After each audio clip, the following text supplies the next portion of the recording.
I'm Sharon Betters. Thank you so much for joining me for the Daily Treasure podcast. Today's devotional is called The Roots of Legacy, and this will be our last devotional in our Treasures Along the Way series. Tomorrow we begin our What She Said series, and I'm so excited to introduce you to the authors who will be joining us for the next few weeks. Today's devotional is called The Roots of Legacy, and today's treasure is from Joshua 4, verses 21 through 22. And he said to the people of Israel, "When your children ask their fathers in times to come, 'What do these stones mean?' Then you shall let your children know, Israel passed over this Jordan on dry ground." And Psalm 145, verse 4, "One generation shall commend your works to another and shall declare your mighty acts." Our pastor's son and friends officially launched Stone's Throw Church, a new congregation in Middletown, Delaware, and I am suddenly whisked down a tunnel of memories. God is opening my eyes to something I can barely get my mind around. Legacy has an even deeper meaning as I consider the beginnings of this new work. Sadly, many who meet Jesus through this congregation will not know the roots of this vision. Yet this congregation is the fruit of prayers prayed that started over 100 years ago. The new congregation is located in the same town where my grandparents lived, in a house my father built, where my parents raised my siblings and me until I was 12 years old. My parents were childhood sweethearts who attended the local high school.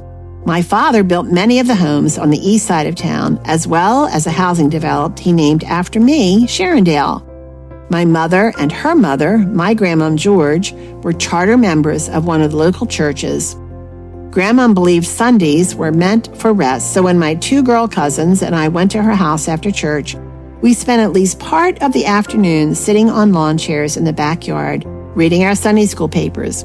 Grandpop George, who didn't attend church while Grandmom was alive, was inside, listening to the Phillies on the radio, smoking his cigar, and falling asleep to the drone of the announcers. All activities which led my grandmother to conclude her husband was hopelessly lost. Childhood in Middletown was idyllic. We played in the woods and built dams in the clean streams so we could cool off during the lazy, hazy summer days. On hot afternoons, we played board games on the porch or looked for the perfect turtle to enter into the Vacation Bible School turtle race. My siblings and I held 4th of July parades and performed puppet shows for our parents. We walked into town, sometimes balancing ourselves on the stone wall surrounding the old cemetery along the way. We visited the old-fashioned Five and Dime and bought genuine cherry Coke at the soda shop. You know the kind, with real cherry syrup and maraschino cherries at the bottom of the real glass. There is an old Methodist church in Middletown where my mother led the Brownies and Girl Scouts, and I was one of her girls.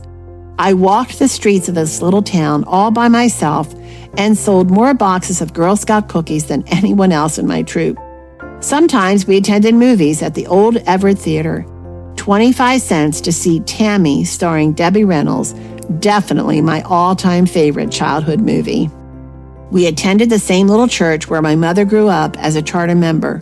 No nurseries, no kids' church, nowhere to take crying children unless you were my father. I remember well Daddy taking me out of the service, applying discipline, and carrying me back to the pew. I learned early how to sit in church. How much of church actually soaked into my little mind? Frankly, I can't remember one sermon I heard. But I do remember my best friend and I timed the pastor's prayers, giggling on the back row during Sunday evening services, and the pastor reprimanding us for our bad behavior. I remember the hymn sings and how we always picked out the most upbeat songs as our favorites. You know the ones, Nothing But the Blood and Wonderful Grace of Jesus. This little church helped build a rich heritage of hymnology that has carried me through dark, dark days. When the church doors were open, my parents made sure we were there. Sunday school teachers, Vacation Bible School programs, Sunday night services, along with Sunday worship. Every piece of church life impacted my worldview in a way I recognized and knew has influenced the way we raised our children and long for our grandchildren to embrace. Every time I enter an old church, the scent and feel of the building remind me of my childhood church life. I think that's what I'm trying to get my mind around these days. Sometimes we think teaching is only through speaking or reading or preaching, but there is such a legacy of faith in my own soul that comes from relationships within my covenant family I long to pass on to our children and grandchildren this legacy. I want them to be captured by the joy of knowing Jesus because they are watching their parents and grandparents live lives that reflect His love and grace. I have to admit I wasn't really impressed with my grandmother's way of expressing her faith. She seemed rule-driven, and I wanted freedom. Yet perhaps it was her prayers that helped turn my heart back to Jesus when I strayed off the path of intimacy with Him. Perhaps her prayers, prayed before our children were born, contributed to our son, her great-grandson, leading a congregation in the very town where I first remember those strong family connections and experienced church life. Last week, our 3 church campuses celebrated the birth of Stone's Throw, now called The Town, with a joint dinner, worship, and communion. All 3 worship bands led the music. It was loud, it was joyful, it was moving. Little children clapped and moved their bodies in time with the music, literally dancing in the aisles. Seeing our young people and children embrace church life as a place of joy and fun is perhaps one of the best parts of worship for me. During one of the songs, Chuck leaned over and laughing said, "If your grandmother could see this, she would be turning over in her grave." And I thought, if she can see it, she is seeing through the eyes of Jesus, and I think she just might be dancing in heaven as she recognizes God is answering her prayers by sending her great-grandson to proclaim Jesus in her hometown. Yes, the roots of legacy run deep. What a gift to see the sweet fruit of generational praying and worship. And here's an update for this church. 10 years later, Stone's Throw Church changed their name to The Town and moved into their new home, the first Protestant church built within the city limits of Middletown, Delaware in 50 years. The last one built? The Little Orthodox Presbyterian Church. My father helped build, and where my grandmother and mother were charter members. The same little church where my parents took my siblings and me from the time we were born.